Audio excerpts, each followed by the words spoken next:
നമസ്കാരം. ഏവർക്കും post market റിപ്പോർട്ട്സുകളിലേക്ക് സ്വാഗതം. ഇന്ന് നവംബർ 11, 2025 ചൊവ്വ. അങ്ങനെ തുടർച്ചയായി ഇന്ന് രണ്ടാമത്തെ ട്രേഡിംഗ് സെഷനിലും ഇന്ത്യൻ മാർക്കറ്റിന് നേട്ടത്തോടുകൂടി തന്നെ വ്യാപാരം അവസാനിപ്പിക്കുവാനും സാധിച്ചു.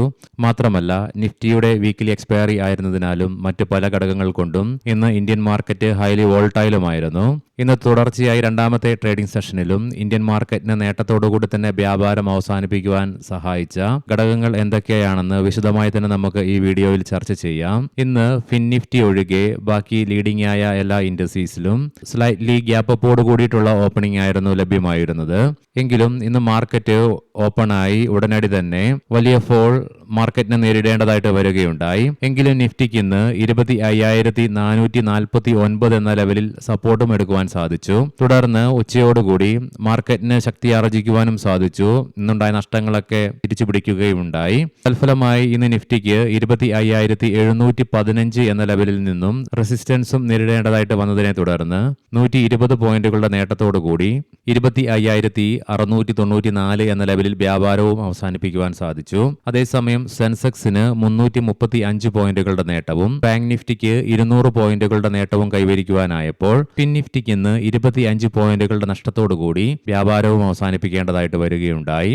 അതേസമയം ഇന്ന് ബോർഡർ മാർക്കറ്റ്സിൽ BSE മിഡ് ക്യാപ്പിനും സ്മോൾ ക്യാപ്പിനും ഫ്ലാറ്റ് ആയിട്ട് വ്യാപാരം അവസാനിപ്പിക്കേണ്ടതായിട്ട് വരികയുമുണ്ടായി. Interglobe aviation, Bharat electronics, Bajaj auto, JSW steel, HCL technologies തുടങ്ങിയ സ്റ്റോക്കുകൾ ഇന്ന് നിഫ്റ്റിയിൽ നേട്ടം കൈവരിച്ചപ്പോൾ Bajaj finance, Bajaj finserv, ONGC, TMPV, Adani enterprises തുടങ്ങിയ സ്റ്റോക്കുകൾക്ക് നഷ്ടവും നേരിടേണ്ടതായിട്ട് വരികയുണ്ടായി. സെക്ടർ വൈസ് നോക്കുമ്പോൾ PSU ബാങ്ക്, ഹെൽത്ത് കെയർ തുടങ്ങിയ മേഖലകൾക്ക് 0.3% നഷ്ടം നേരിടേണ്ടതായിട്ട് വന്നപ്പോൾ ടെലകോം മേഖലയ്ക്ക് 1.5% നേട്ടവും കൈവരിക്കുവാനുമായി. അതേസമയം IT മേഖലയ്ക്ക് ഇന്നലത്തെ പോലെ തന്നെ ഇന്നും നേട്ടം കൈവരിക്കുവാൻ സാധിച്ചതിനെ തുടർന്ന് 1% നേട്ടവും കൈവരിക്കുവാനായി. ഓയിൽ ആൻഡ് ഗ്യാസ് സെക്ടറിന് 0.6% നേട്ടം കൈവരിക്കുവാനായപ്പോൾ ഓട്ടോ ഇൻഡെക്സിന് 0.8%, മെറ്റൽ ഇൻഡെക്സിന് 0.6% നേട്ടവും കൈവരിക്കുവാനായി. ഇന്ത്യൻ രൂപ ഇന്ന് അമേരിക്കൻ ഡോളറിനെതിരെ ഇന്നലത്തെ ക്ലോസിംഗ് റേഞ്ചിൽ നിന്നും 13 പൈസയുടെ നേട്ടം കരസ്ഥമാക്കിക്കൊണ്ട് 88.56 എന്ന ലെവലിലാണ് വ്യാപാരവും അവസാനിപ്പിക്കുകയുണ്ടായത്.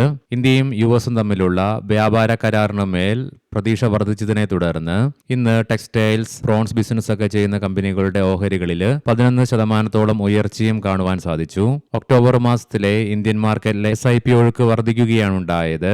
സെപ്റ്റംബർ മാസം 29,361 കോടി രൂപയായിരുന്നെങ്കിൽ ഒക്ടോബർ മാസമായപ്പോൾ അത് 29,529 കോടി രൂപയായി വർദ്ധിക്കുകയും ഉണ്ടായി. ഇനി നമുക്ക് ഇന്ന് നമ്മുടെ മാർക്കറ്റിനെ അതിശക്തമായ നേട്ടത്തിലേക്ക് നയിക്കുവാൻ സഹായിച്ച ഘടകങ്ങൾ എന്തൊക്കെയാണെന്ന് വിശദമായി തന്നെ പരിശോധിക്കാം.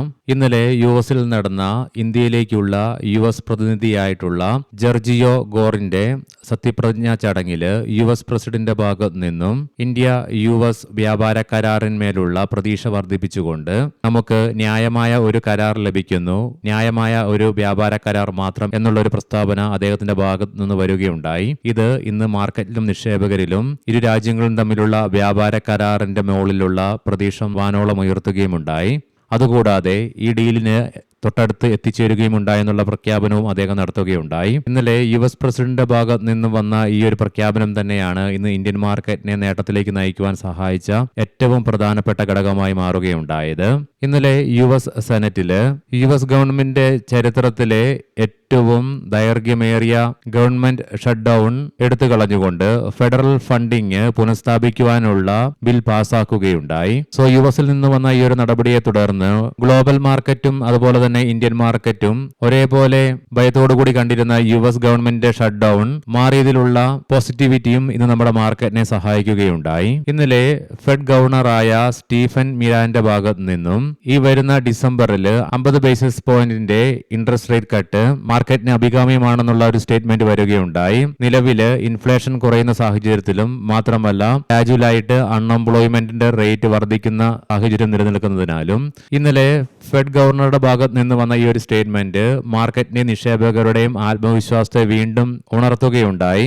ഇൻട്രസ്റ്റ് റേറ്റ് കട്ടിലുള്ള സാധ്യതകൾ വർദ്ധിച്ചതിനാൽ തന്നെ. കാരണം കഴിഞ്ഞ മാസത്തെ ഫെഡ് മീറ്റിംഗിൽ ഫെഡ് ചെയർമാന്റെ സ്പീച്ചിൽ നിന്നും ഡോവിഷ് ആയിട്ട് വന്ന കമന്റിനെ തുടർന്ന് ഈ വർഷം തന്നെയുള്ള അടുത്തൊരു ഇൻട്രസ്റ്റ് റേറ്റിനുള്ള സാധ്യതകൾ മങ്ങിയിരുന്നു. എങ്കിൽ ഇന്നലത്തെ ഈ ഒരു സ്റ്റേറ്റ്മെന്റ് മാർക്കറ്റിനെ നിക്ഷേപകരെയും വീണ്ടും ഉണർത്തുകയുണ്ടായി. മുൻപ് പറഞ്ഞ രണ്ടാമത്തെ മൂന്നാമത്തെ ഘടകങ്ങളെ ആശ്രയിച്ചുകൊണ്ട് തന്നെ ഇന്നലെ US മാർക്കറ്റില് S&P 500നും നാസ്ഡാക്കിനും നേട്ടത്തോടുകൂടി തന്നെ വ്യാപാരം അവസാനിപ്പിക്കുവാൻ സാധിച്ചു. അതുകൂടാതെ ഇന്ന് ഡോ ജോൺസ് ഫ്യൂച്ചറും നേട്ടത്തിലാണ് വ്യാപാരത്തിൽ തുടർന്നതും. അതുകൂടാതെ യൂറോപ്യൻ മാർക്കറ്റ്സിന് മൂന്നിനും ഇന്ന് നേട്ടത്തോടുകൂടി തന്നെയാണ് വ്യാപാരത്തിൽ തുടർന്നുകൊണ്ടിരിക്കുന്നതും. അതുകൊണ്ട് തന്നെ പോസിറ്റീവായിട്ടുള്ള ഗ്ലോബൽ ക്യൂസ് നിലനിന്നതും നമ്മുടെ മാർക്കറ്റിന് ഗുണകരമായിട്ട് മാറുകയുണ്ടായി. ഇതിനെല്ലാം പുറമെ ഒരാഴ്ചയ്ക്ക് ശേഷം വീണ്ടും ഇന്ത്യൻ രൂപയ്ക്ക് അമേരിക്കൻ ഡോളറിനെതിരെ നേരിയ തോതിലാണെങ്കിലും ശക്തി ആർജിക്കുവാൻ സാധിച്ചതും നമ്മുടെ മാർക്കറ്റിന് ഗുണകരമായിട്ട് മാറുകയുണ്ടായി. അതുകൂടാതെ ഇന്ന് മാർക്കറ്റിലുണ്ടായ വോൾട്ടാലിറ്റിയെ തുടർന്ന് ഇന്ത്യ വിക്സ് 5% വർദ്ധിക്കുകയും ഉണ്ടായി. മാത്രവുമല്ല 13 എന്ന ലെവലിലും എത്തിച്ചേർന്നു. എങ്കിലും തുടർന്ന് ഇന്ത്യ വിക്സും കൂൾ ഓഫ് ആവുകയുണ്ടായി. ഇന്ന് ഇന്ത്യ വിക്സിന് ക്ലോസിംഗ് ബേസിസിൽ 1.5% ഉയർച്ച രേഖപ്പെടുത്തിയെങ്കിലും ഒരു പരിധിവരെ ഇന്ത്യ വിക്സ് കൂൾ ഓഫ് ആയത് നമ്മുടെ മാർക്കറ്റ് ഗുണകരമായിട്ട് മാറി. ഇനി നമുക്ക് ഗ്ലോബൽ മാർക്കറ്റുകൾ പരിശോധിക്കാം. മുൻപ് പറഞ്ഞതുകൊണ്ട് US മാർക്കറ്റുകളും യൂറോപ്യൻ മാർക്കറ്റുകളും വീണ്ടും ആവർത്തിക്കുന്നില്ല. ഏഷ്യൻ മാർക്കറ്റ്സിലേക്ക് വരുമ്പോൾ ഇന്ന് മിക്സ്ഡ് സെന്റിമെന്റ്സ് ആണ് കാണുവാനായിട്ട് സാധിക്കുക. ഏഷ്യൻ മാർക്കറ്റ്സിൽ ഇന്ന് ആകെ സിംഗപ്പൂർ, ഹോങ്കോങ്, കൊറിയൻ, ഇന്ത്യൻ മാർക്കറ്റുകൾക്ക് മാത്രമേ നേട്ടത്തോടുകൂടി വ്യാപാരം അവസാനിപ്പിക്കുവാൻ സാധിച്ചുള്ളൂ. അതേസമയം ബാക്കി എല്ലാ മാർക്കറ്റുകളും നഷ്ടത്തിലാണ് വ്യാപാരവും അവസാനിപ്പിക്കുകയും ഉണ്ടായത്. കൊമോഡിറ്റിയിൽ ബ്രെന്റ് ക്രൂഡിന്റെയും ക്രൂഡ് ഓയിലിന്റെയും വിലയിൽ രാവിലത്തെ പോലെ തന്നെ 0.2% ഉയർച്ചയാണ് നിലവിലും അനുഭവപ്പെടുന്നത്. ഗോൾഡിന്റെ വില പിന്നെയും കുതിച്ചു ഉയർന്നുകൊണ്ട് $4,143 എത്തിച്ചേർന്നിട്ടുണ്ട്. ഇന്നത്തെ പ്രധാനപ്പെട്ട സ്റ്റോക്കിംഗ് ന്യൂസുകൾ പരിശോധിക്കാം. മുൻകൂട്ടി ഓർമ്മിപ്പിച്ചുകൊള്ളട്ടെ, ഇത് ഒരു ബൈ ഓർ സെൽ റെക്കമെൻഡേഷൻ അല്ല. പറയാൻ പോകുന്ന റിസൾട്ടുകളൊക്കെ quarter to year on year ബേസിസിലാണ്. ഭാരത് ഫോർജ് നെറ്റ് പ്രോഫിറ്റിൽ 23% ഉയർച്ച രേഖപ്പെടുത്തിയപ്പോൾ റവന്യൂവിലും 9% വർധനവ് രേഖപ്പെടുത്തി. ഇഡൽവൈസ് ഫിനാൻഷ്യൽ സർവീസസ് നെറ്റ് പ്രോഫിറ്റിൽ 16% ഉയർച്ച രേഖപ്പെടുത്തിയപ്പോൾ റവന്യൂ ഫ്രം ഓപ്പറേഷൻസിൽ 33% ഇടിവാണ് രേഖപ്പെടുത്തിയത്.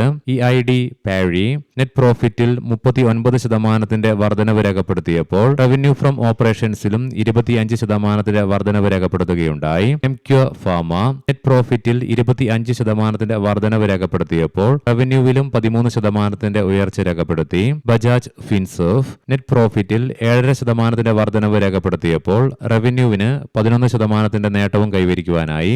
ഹിന്ദുസ്ഥാൻ കോപ്പർ നെറ്റ് പ്രോഫിറ്റിൽ 83% ഉയർച്ച രേഖപ്പെടുത്തിയപ്പോൾ റവന്യൂ ഫ്രം ഓപ്പറേഷൻസിൽ 39% വർധനവും രേഖപ്പെടുത്തി. ജുപ്പിറ്റർ വാഗൻസ് നെറ്റ് പ്രോഫിറ്റിൽ 48% ഇടിവാണ് രേഖപ്പെടുത്തിയത്.